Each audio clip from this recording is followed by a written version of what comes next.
ഇന്ത്യയുടെ AMCA project അതിവേഗത്തിൽ പുരോഗമിക്കുകയാണ്. വൈകാതെ തന്നെ അതിന്റെ പ്രോട്ടോടൈപ്പ് പുറത്തിറങ്ങും. പക്ഷെ അതിന്റെ മാസ് പ്രൊഡക്ഷൻ 2032-33 ആ ഒരു സമയത്തിന് ശേഷമായിരിക്കും ഉണ്ടാവുക എന്നാണ് പ്രതീക്ഷിക്കപ്പെടുന്നത്. സോ ഇന്ത്യയുടെ 5ാം തലമുറ യുദ്ധവിമാനം എന്ന ആവശ്യം നിറവേറ്റാനായിട്ട് ഈ ഒരു ഗ്യാപ്പിൽ ഇന്ത്യ റഷ്യയുടെ Su-57 വാങ്ങാൻ സാധ്യതയുണ്ട് എന്ന വാർത്തകൾ കഴിഞ്ഞ കുറെ കാലമായിട്ട് പ്രചരിക്കുന്നുണ്ട്. ഇതിനകത്ത് ഇപ്പോൾ കഴിഞ്ഞ ദിവസങ്ങളിൽ 2-3 ദിവസമായിട്ട് നമ്മുടെ നാഷണൽ മീഡിയാസിലും അതുപോലെ തന്നെ കേരളത്തിലെ മാധ്യമങ്ങളിലുമൊക്കെ തന്നെ ഇന്ത്യ Su-57 വാങ്ങാൻ പോകുന്നു എന്ന തരത്തിലുള്ള വാർത്തകൾ വരുന്നുണ്ട്. ഇതുവരെയും നമുക്ക് ഇക്കാര്യത്തിൽ ഒഫീഷ്യലായിട്ടുള്ള ഒരു സ്ഥിരീകരണം ഇല്ലെങ്കിലും സാധ്യതകൾ ഇപ്പോൾ തള്ളിക്കളയാൻ പറ്റില്ല എന്ന് തന്നെ പറയാം. റഷ്യയുടെ ഏറ്റവും അത്യാധുനികമായിട്ടുള്ള 5ാം തലമുറ യുദ്ധവിമാനമാണ് Su-57. ഇത് ഇന്ത്യക്ക് നൽകാനായിട്ടുള്ള ഒരു ഔദ്യോഗിക നിർദ്ദേശം ഇപ്പോൾ റഷ്യ ഇന്ത്യയുടെ മുന്നിലേക്ക് വച്ചിരിക്കുകയാണ്. 2 സ്ക്വാഡ്രണുകളിലായിട്ട് 36 മുതൽ 40 വരെ വിമാനങ്ങൾ നൽകാൻ റഷ്യ തയ്യാറാണെന്ന് പറയുന്നുവെന്നും അതല്ല 100 വിമാനങ്ങൾ വരെ നൽകാമെന്ന് പറഞ്ഞുവെന്നും 60 എണ്ണം നൽകാമെന്ന് പറഞ്ഞുവെന്നും ഒക്കെ വ്യത്യസ്തമായിട്ട് പല വാർത്താ മാധ്യമങ്ങളും റിപ്പോർട്ട് ചെയ്തിട്ടുണ്ട്. എന്തായാലും റഷ്യയുടെ വാർത്താ ഏജൻസി ആയിട്ടുള്ള ടാസ് ഇതേക്കുറിച്ചുള്ള വാർത്ത നൽകിയിട്ടുണ്ട്. അതിനെ ഉദ്ധരിച്ചുകൊണ്ട് നിരവധി മാധ്യമങ്ങൾ ഇത് ലേഖനങ്ങളായിട്ട് എഴുതിയിട്ടുണ്ട്.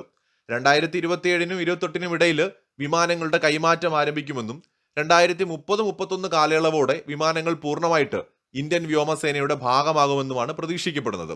ഒരുപക്ഷെ ഈ ഒരു സാധ്യത നിലവിൽ തള്ളിക്കളയാൻ പറ്റില്ല. ഒഫീഷ്യലായിട്ട് ഇന്ത്യ പ്രതികരിച്ചില്ല എങ്കിൽ കൂടി ഇപ്പോൾ അമേരിക്കൻ പ്രസിഡന്റായിട്ടിരിക്കുന്ന ട്രംപാണ്. അപ്പം നമ്മൾ റഷ്യയുമായിട്ടൊരു ആയുധ ഇടപാട് നടത്തുന്ന സമയത്ത് സ്വാഭാവികമായിട്ടുണ്ടാവുന്ന ഒരു വലിയ പ്രശ്നം അമേരിക്കയുടെ ഭാഗത്തു നിന്നുണ്ടാവുന്ന ഉപരോധ ഭീഷണിയാണ്. ഇപ്പം നമ്മൾ S-400 റഷ്യയിൽ നിന്ന് വാങ്ങാൻ ശ്രമിച്ച സമയത്ത് അമേരിക്ക വാങ്ങരുത് എന്ന് പറഞ്ഞു. അന്ന് അമേരിക്കൻ പ്രസിഡന്റ് ട്രംപ് ആണല്ലോ.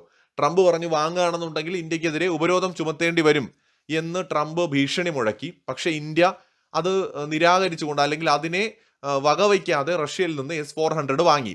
അപ്പം നമ്മൾ റഷ്യയിൽ നിന്ന് S-400 വാങ്ങിയത് നമ്മുടെ ധീരതയായിട്ട് നമ്മൾ പറയുമ്പോൾ തന്നെ അങ്ങനെ നമ്മൾ വാങ്ങുമ്പോൾ അമേരിക്ക നമ്മുടെ മേൽ എന്തെങ്കിലും ഒരു സാമ്പത്തിക ഉപരോധം കൊണ്ടുവരികയാണെന്നുണ്ടെങ്കിൽ സ്വാഭാവികമായിട്ട് അത് നമ്മുടെ രാജ്യത്തിന്റെ താല്പര്യങ്ങൾക്കൊരു തിരിച്ചടിയാണ്. അമേരിക്കയെ പോലത്തെ ഒരു എക്കണോമിക് പവർ അത് നമ്മൾ വിചാരിക്കുന്ന പോലെയല്ല. വലിയൊരു ശക്തിയാണ് അമേരിക്ക എക്കണോമിയുടെ കാര്യത്തിൽ പ്രത്യേകിച്ചും. അതായത് ദരിദ്രരായിട്ടുള്ള മനുഷ്യർക്കിടയിൽ ഒരു പുത്തൻ പണക്കാരൻ പണച്ചാക്കായിട്ടുള്ള ഒരു മനുഷ്യൻ വന്നിറങ്ങി എങ്ങനെ ഉണ്ടാവും, അതുപോലെയാണ് അമേരിക്ക ലോകത്ത് നിൽക്കുന്നത്. അത്രയും സമ്പന്നരാണ്. അമേരിക്കയുടെ സാമ്പത്തിക ശേഷി എന്ന് പറയുന്നത് അല്ലെങ്കിൽ പെർ ക്യാപിറ്റ എന്നൊക്കെ പറയുന്നത് നമ്മൾ മറ്റ് സാധാരണ രാജ്യങ്ങളുമായിട്ട് കമ്പയർ ചെയ്യാൻ പോലും പറ്റില്ല. വളരെ കുറച്ച് പോപ്പുലേഷനുള്ള ലക്സംബർഗോ അല്ലെങ്കിൽ ഈ പറയുന്ന ഖത്തറോ ഒക്കെ പോലുള്ള കുറച്ച് രാജ്യങ്ങളെ മാറ്റി വെച്ച് കഴിഞ്ഞാൽ വലിയ പോപ്പുലേഷനുള്ള രാജ്യങ്ങളിൽ അമേരിക്ക നമ്പർ 1 ആണ്, ഏറ്റവും ഉയർന്ന GDP ഉള്ള രാജ്യം എന്ന നിലയ്ക്ക്. അപ്പൊ അത്രയും സാമ്പത്തികമായിട്ട് ഉയർന്നു നിൽക്കുന്ന രാജ്യത്തെ പിണക്കിക്കൊണ്ട് ഇന്ത്യ ആഗ്രഹിക്കുന്ന പോലത്തെ ഒരു എക്കണോമിക് പവർ ആകാൻ നമുക്ക് പറ്റില്ല. റഷ്യക്ക് സംഭവിച്ചത് നമ്മുടെ മുമ്പിലുണ്ട്. റഷ്യയുടെ സാമ്പത്തിക വളർച്ചയെ എല്ലാ അർത്ഥത്തിലും തടഞ്ഞത് അമേരിക്കയും സഖ്യകക്ഷികളും ചേർന്ന് ചുമത്തിയ ഉപരോധങ്ങൾ തന്നെയായിരുന്നു. അപ്പോൾ ഇന്ത്യയെ സംബന്ധിച്ചിടത്തോളം നമ്മൾ S-400 നമുക്ക് വേണവും താനും, അതേ സമയത്ത് അമേരിക്ക നമ്മുടെ മേൽ ഉപരോധങ്ങൾ ചുമത്താനോ നമ്മളുമായിട്ടുള്ള അമേരിക്കയുടെ ബന്ധത്തെ അത് ബാധിക്കാനോ പാടില്ല. അവിടെ ഇന്ത്യ ഗവൺമെന്റ് സ്മാർട്ടായിട്ട് കളിച്ചു. ഇന്ത്യ S-400 വാങ്ങുകയും ചെയ്തു. അമേരിക്ക നമ്മുടെ മേലെ ഉപരോധം ചുമത്തുകയും ചെയ്തില്ല. S-400 ഇന്ത്യ വാങ്ങിയതുപോലെ തന്നെ തുർക്കിയും റഷ്യയിൽ നിന്ന് വാങ്ങിയിരുന്നു. തുർക്കി നാറ്റോ മെമ്പർ കൂടിയായിരുന്നു. എന്നിട്ടും അമേരിക്ക തുർക്കിക്കെതിരെ നടപടിയെടുത്തു. F-35 പ്രോഗ്രാമിൽ നിന്ന് പോലും അവരെ പുറത്താക്കി. അവിടെയാണ് ഇന്ത്യക്കെതിരെ ഒരു നടപടിയും എടുക്കാതിരുന്നത് എന്നത് ശ്രദ്ധേയമാണ്. അപ്പൊ അത് ട്രംപിന്റെ ഒരു ഫോറിൻ പോളിസി പരമ്പരാഗത അമേരിക്കൻ പ്രസിഡന്റുമാരിൽ നിന്ന് ഡിഫറൻ്റ് ആണ്. ട്രംപിന്റെ ഭ്രാന്തിനെ കുറിച്ചും പൊട്ടത്തരങ്ങളെ കുറിച്ചും ഒക്കെ നമ്മൾ സംസാരിക്കുമ്പോൾ തന്നെ ഇന്ത്യക്ക് ചില നേട്ടങ്ങൾ ട്രംപിനെ കൊണ്ട് ഉണ്ടായിട്ടുണ്ട്. അത് ഭാവിയിലും ഉണ്ടാകാം ചിലപ്പോൾ. ട്രംപ് ഒരു ബിസിനസ്സുകാരനാണ്. അപ്പൊ അതുകൊണ്ട് അയാൾ എപ്പോഴും എല്ലാത്തിനെയും ബിസിനസിന്റെ കണ്ണിലൂടെയാണ് കാണുന്നത്. അപ്പൊ നമ്മൾ റഷ്യയുമായിട്ടൊരു ആയുധ ഇടപാടിലേക്ക് പോകുമ്പോൾ അതിനെ ഒരു വിധത്തിൽ ബാലൻസ് ചെയ്യാൻ US-ഉമായിട്ടൊരു ഡീല് ഉണ്ടാക്കി മുന്നോട്ട് പോയാൽ അല്ലെങ്കിൽ ഏതെങ്കിലും തരത്തിൽ US-നെ നമുക്ക് നമ്മുടെ പരിധിയിൽ നിർത്താൻ കഴിഞ്ഞാൽ നമുക്ക് തീർച്ചയായിട്ടും ഇത് സാധ്യമാണ്. ഇല്ല എങ്കിൽ അമേരിക്ക പിണങ്ങിക്കഴിഞ്ഞാലുള്ള പ്രശ്നം സാമ്പത്തിക പ്രശ്നങ്ങൾ തന്നെയാണ്. അമേരിക്കയ്ക്ക് പണ്ടത്തെ പോലെ ഇന്ത്യ അങ്ങനെ പിണക്കാൻ കഴിയില്ല എന്നത് വേറെ കാര്യം. ഇന്ന് ഇന്ത്യ ഒരു സാമ്പത്തിക ശക്തിയാണ്. അമേരിക്കയ്ക്ക് ഇന്ത്യ ആവശ്യമാണ്. അമേരിക്കയ്ക്ക് ഇന്ത്യ പോലത്തെ ഒരു രാജ്യത്തിനെ അങ്ങ് ഏകപക്ഷീയമായിട്ട് തുർക്കിയെ എടുത്ത് വെളിയിൽ കളഞ്ഞ പോലെ ഇന്ത്യക്കെതിരെ നടപടി എടുക്കാനൊന്നും കഴിയില്ല. കാരണം ഇന്ത്യ അമേരിക്കയുടെ തൊഴുത്തിൽ നിൽക്കുന്ന ഒരു വലിപ്പമല്ല ഇന്ന്. അപ്പോൾ അത് അമേരിക്കയ്ക്ക് നന്നായിട്ട് അറിയാം. അപ്പൊ അതുകൊണ്ട് തന്നെ S-400 വാങ്ങിയതുപോലെ Su-57 റഷ്യയിൽ നിന്ന് ഇന്ത്യ വാങ്ങാനുള്ള ഒരു സാധ്യത വളരെ കൂടുതലാണ്. ഈ ചൈനയും പാകിസ്ഥാനും തമ്മിലുള്ള ഒരു ബന്ധം നമ്മളിവിടെ കാണേണ്ടതുണ്ട്. ചൈനയുടെ കയ്യിലുള്ള അഡ്വാൻസ്ഡ് ആയിട്ടുള്ള യുദ്ധവിമാനങ്ങൾ കുറച്ച് കഴിയുമ്പോൾ എന്തായാലും അത് പാകിസ്ഥാന് കൊടുക്കും. അതിനകത്ത് 5ാം തലമുറ വിമാനങ്ങൾ വരും. എന്തായാലും ചൈനയുടെ 5ാം തലമുറ വിമാനങ്ങളെക്കാൾ നന്നായിട്ട് ഗ്രൗണ്ടിൽ ഇറങ്ങി കളിക്കാൻ പറ്റുന്ന ഒരു വിമാനം തന്നെയാണ് Su-57. പ്രത്യേകിച്ച് J-20 വിമാനങ്ങൾ പലതും ഇപ്പോഴും ഉപയോഗിക്കുന്നത് റഷ്യൻ എഞ്ചിനാണ്. അപ്പം തീർച്ചയായിട്ടും നമ്മളെ സംബന്ധിച്ചിടത്തോളം AMCAയുടെ വരവ് വരെ, അല്ലെങ്കിൽ AMCA പൂർണ്ണമായിട്ടും നമുക്ക് ഉപയോഗപ്പെടുത്താൻ കഴിയുന്നത് വരെ തീർച്ചയായിട്ടും നമുക്ക് ഒരു 5ാം തലമുറ യുദ്ധവിമാനം ആവശ്യമാണ്. അവിടെ Su-57 ഇന്ത്യയുടെ ആവശ്യങ്ങൾ ചിലപ്പോൾ നിറവേറ്റാൻ കഴിയുന്ന ഒന്ന് തന്നെയാണ്. കാരണം അമേരിക്കയുടെ F-35 ഇപ്പോഴും സാങ്കേതികമായിട്ട് പല ചലഞ്ചുകളും നേരിടുന്നുണ്ട്. ലോകത്തിലെ ഏറ്റവും മികച്ച 5ാം തലമുറ യുദ്ധവിമാനം തന്നെയാണ് അമേരിക്കയുടെ F-35 എന്ന കാര്യത്തിൽ തർക്കമൊന്നുമില്ല. പക്ഷെ അത് പറയുമ്പോൾ തന്നെ സോഫ്റ്റ്വെയർ ഉൾപ്പെടെയുള്ള വിവിധ മേഖലകളിൽ വലിയ ചലഞ്ചസ് അത് നേരിടുന്നുണ്ട്. ഇറാൻ അടക്കം ഈ അടുത്തിടെ അത് വെടിവെച്ചിട്ടത് വലിയ വാർത്തയായിട്ടുണ്ട്. നമ്മുടെ കേരളത്തിൽ ശംഖുമുഖത്ത് കട്ടപ്പുറത്ത് കിടന്നത് വലിയ വാർത്തയായിട്ടുണ്ട്. അപ്പോൾ അതിന് ഒരുപാട് പ്രശ്നങ്ങളുമുണ്ട്. അപ്പോൾ അതുകൊണ്ട് അത് എല്ലാം തികഞ്ഞ ഒന്നാണെന്ന് നമുക്ക് പറയാൻ പറ്റില്ല. ഉള്ളതിൽ മെച്ചം അതാണ്. അത് കഴിഞ്ഞാൽ പിന്നെ നമുക്ക് എടുക്കാൻ പറ്റുന്ന ഒരു ഓപ്ഷൻ എന്ന് പറയുന്നത് അത് ഈ പറയുന്ന റഷ്യയുടെ Su-57 ഉള്ളൂ.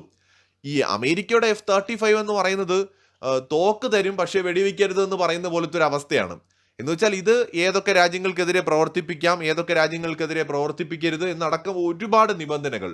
മാത്രമല്ല അതിൽ ഇന്ത്യയുടേതായിട്ടുള്ള യാതൊരു തരത്തിലുള്ള ആയുധങ്ങളും ഘടിപ്പിക്കാനോ ഉപയോഗിക്കാനോ കഴിയില്ല. അതോടൊപ്പം തന്നെ അമേരിക്ക കിൽ സ്വിച്ച് എന്ന് പറയുന്ന ഒരു സാധനം അതിനകത്ത് വെക്കാനുള്ള പോസിബിലിറ്റി വളരെ കൂടുതലാണ്. അപ്പോൾ അതുകൊണ്ട് നമുക്ക് പൂർണ്ണമായിട്ടും ഈ F-35 അതിനെ നമ്മുടെ രാജ്യത്തിൻ്റെ ആവശ്യങ്ങൾക്ക് ഉപയോഗിക്കാൻ കഴിയണമെന്നില്ല.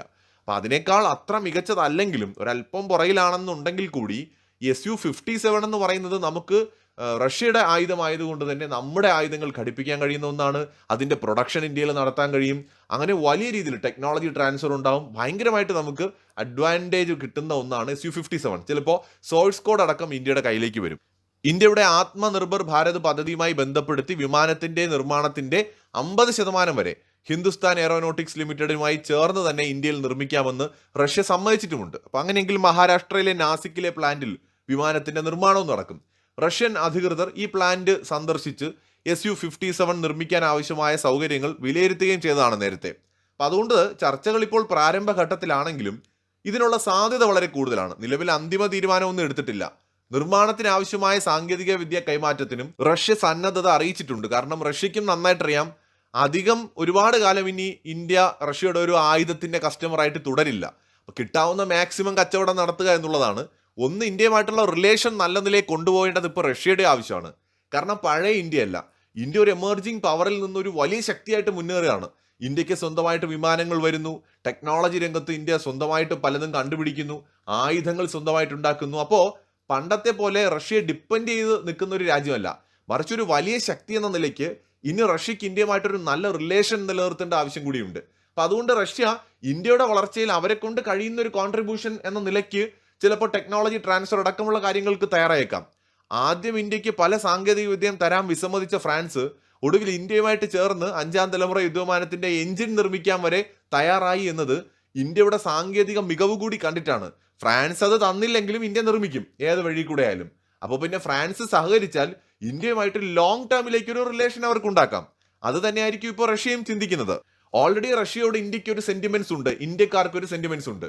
അപ്പോൾ റഷ്യൻ യുദ്ധവിമാനം നൽകുകയും ടെക്നോളജി ട്രാൻസ്ഫറിന് തയ്യാറാവുകയും കൂടെ ചെയ്താൽ അത് കൂടുതൽ ശക്തമായിട്ട് കാലാകാലങ്ങളിൽ നിലനിൽക്കും എന്ന് റഷ്യക്ക് നന്നായിട്ട് അറിയാം.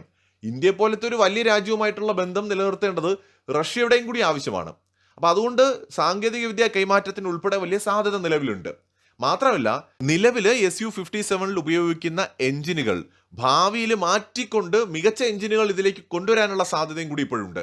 അതായത് കൂടുതൽ കരുത്തുറ്റതും കൂടുതൽ സ്റ്റെൽത്ത് ശേഷിയുള്ളതുമായിട്ടുള്ള അടുത്ത തലമുറ എഞ്ചിനുകൾ ഇതിൽ ഉൾപ്പെടുത്താം എന്നുള്ളൊരു വാഗ്ദാനം കൂടി റഷ്യ നൽകുന്നുണ്ട്.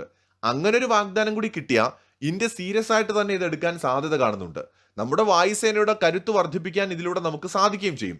എന്തായാലും ഈ കരാറിൽ ഒപ്പിടുന്നതിന് മുമ്പ് പല ഘടകങ്ങളും ഇന്ത്യ പരിശോധിക്കുന്നുണ്ട്.